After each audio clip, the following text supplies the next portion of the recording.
ചക്കരക്കല്ലിൽ കോൺഗ്രസ് നിയന്ത്രണത്തിലുള്ള building cooperative സൊസൈറ്റിയിൽ വൻ ക്രമക്കേടെന്ന് സഹകരണ വകുപ്പ് പ്രാഥമിക അന്വേഷണത്തിൽ കണ്ടെത്തി. സംഘത്തെക്കുറിച്ച് സഹകരണ ചട്ടം 65-ാം വകുപ്പ് പ്രകാരം അന്വേഷിക്കാനും തീരുമാനമായി. സംഘത്തിൽ ഇതുവരെ നടന്ന എല്ലാ പ്രവർത്തനങ്ങളെയും കുറിച്ച് വിശദമായ അന്വേഷണത്തിനാണ് രജിസ്ട്രാർ നിർദ്ദേശം നൽകിയത്. ചക്കരക്കൽ ബിൽഡിംഗ് കോഓപ്പറേറ്റീവ് സൊസൈറ്റിയിൽ ഓഡിറ്റ് വിഭാഗം നടത്തിയ അന്വേഷണത്തിലാണ് ഗുരുതര ക്രമക്കേട് കണ്ടെത്തിയത്. വൻ തട്ടിപ്പ് സൊസൈറ്റിയിൽ നടന്നതായാണ് പ്രാഥമിക അന്വേഷണ റിപ്പോർട്ട്.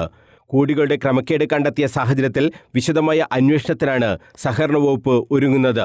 സഹകരണ ചട്ടത്തിലെ ഏറ്റവും പ്രധാനപ്പെട്ട അന്വേഷണമായ 65-ാം വകുപ്പ് പ്രകാരമുള്ള അന്വേഷണമാണ് സൊസൈറ്റിയിൽ നടക്കുക.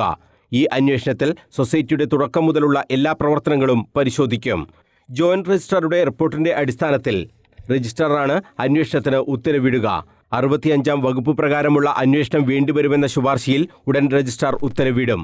നിക്ഷേപകർക്ക് പണം തിരികെ കൊടുക്കാൻ വേണ്ട സാമ്പത്തിക ഭദ്രത നിലവിൽ സൊസൈറ്റിക്ക് ഇല്ലെന്നാണ് ഓഡിറ്റ് റിപ്പോർട്ടിൽ പറയുന്നത്. ഈ പ്രതിസന്ധിക്ക് കാരണം ക്രമക്കേടാണ്. പണം തിരിച്ചുപിടിക്കാൻ വേണ്ട നടപടികൾ ഉണ്ടാകണമെന്നാണ് പ്രാഥമിക അന്വേഷണ റിപ്പോർട്ട്. 65-ാം വകുപ്പ് പ്രകാരമുള്ള അന്വേഷണം നടന്നാൽ തട്ടിപ്പ് നടത്തിയവരുടെ സ്വത്ത് കണ്ടുകെട്ടി നഷ്ടം ഈടാക്കാൻ കഴിയും.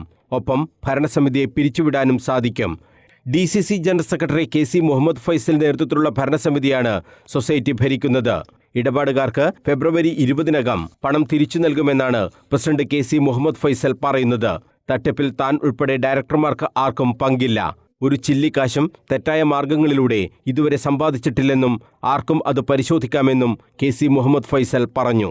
തട്ടിപ്പിനെക്കുറിച്ച് കോൺഗ്രസ് പാർട്ടിതല അന്വേഷണവും നടത്തുന്നുണ്ട്.